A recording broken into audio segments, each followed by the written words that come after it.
Okay, I'm gonna make a few quick videos just answering questions that I'm getting about the medical carrier business. And one of the most frequent questions that I'm getting is, can I do this being a felon? It's as simple as this.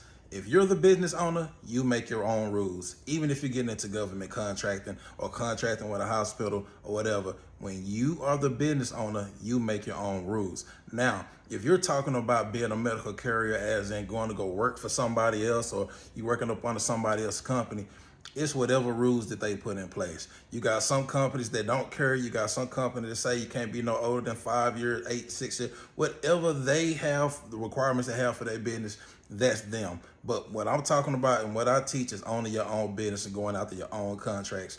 In those situations, you are the business owner and you make your own rules. So if you are a felon and you want to go after those contracts, you can just get your business structure put in place. Now, there are some contracts where you got to gain access into a building, meaning that they might want to give your employees, or you might need to have a card or something just to scan into the door to unlock the door to get in. Now, if they have a rule set up at that building where they don't want no felons that had a drug or theft or anything like that, in that situation, you can still actually gain the contract as a company. But when you send a driver by there, they might want each driver to do a background check before they actually give them a key card. In those situations, if you're a felon, you just know that you can't go to that building.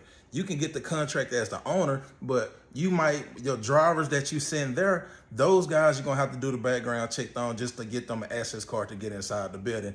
You won't be able to do that part. But I mean, I don't really run into that a lot, to be honest, but there are those situations. A majority of contracts is not like that. But either way it go, on 100% of the contracts, none of them are checking your personal background just to gain a contract with somebody. But in those situations where you might have to go to a building that require a key card, in that situation, yeah, you might have to go ahead and do a background check on that driver that's going there. And if you got it, you can't go there yourself.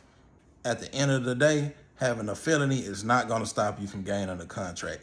This is logistics. Now, logistics is a big thing, but one thing about logistics is you can come straight out of prison and get into any position in logistics. You can be a freight broker, you can be a truck driver, you can be a courier, you could start your own warehouse and start doing freight forwarding. You could do anything in logistics. Having a felony is not going to stop you. This is one field where they're pretty much accepting of everybody.